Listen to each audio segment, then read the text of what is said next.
So when I asked you earlier about what transpired since we last met, you mentioned the drawing and how it brought up your judgment of yourself that you're not as good as you should be. And that brought up, if I'm correct, frustration. And that kind of diminished your desire to engage in the activity. Huh? So you're basically describing a cycle where a certain activity you're not performing the way you expect yourself to perform, and that serves as a diminishing variable for your motivation to engage. Right? Yes. So really what you're describing is a way of relating to yourself, of judging yourself. I'm not good enough in this, I should be better, therefore I should not engage in that activity. Where else in your life you do that?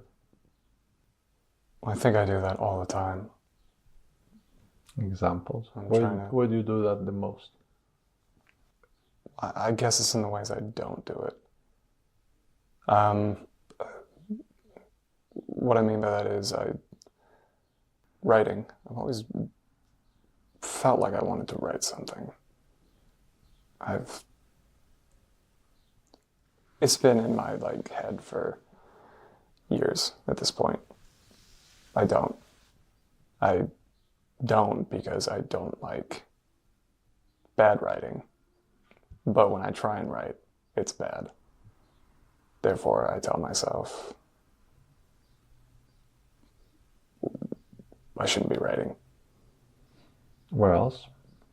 I also feel like it's sometimes just how I show up to other people. And how does that translate? It translates in, we're doing work right now, but before it would make me think of any book on self-help or reading about spiritual improvement would just make me look at myself and think, I'm not that. I'm not stoic or wise, or I don't speak confidently. And it just kind of makes me feel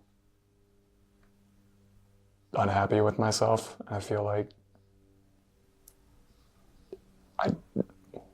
maybe it's not worth trying to improve in those ways, or ways I think are improving.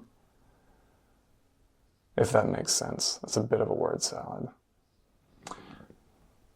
Let me try and say it differently. Please. You don't engage in an activity because you assess yourself as not on par where you should be. But how would you learn? The whole essence of learning is, I'm not there, I want to be there. Yeah. So in a way, you use your judgment, or you use the tool of judgment to excuse yourself from trying. Right? I'm not Stoic, so I shouldn't study anything about Stoicism. If that's, you mentioned it, so I assume it interests you. But nobody is born Stoic. Nobody. Right? So how will you become, if that's your goal? Yeah. I was going to say I know that, but I don't really. I can state that. You say that, but you don't practice it. Exactly. Yeah. Knowing is really when you practice, not when you can say the slogans. Okay. So we agreed that you apply it across the board. Right? And on the other end, a few weeks ago, visiting back home in Montana, you realized that you don't have there the growth experience that you crave. And in the same token, you realize that it's on you to generate. So let's connect the two. Do you journal? I do, but I'm Awesome. not consistent. Okay. Yeah.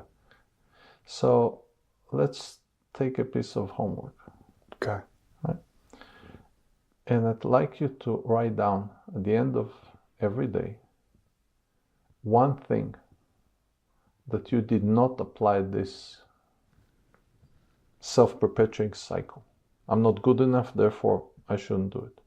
It can be something that you want to learn or engage in. It can be with people, right? Because you do the same with people. You kind of hinted that I didn't elaborate because we discussed it in the past, right?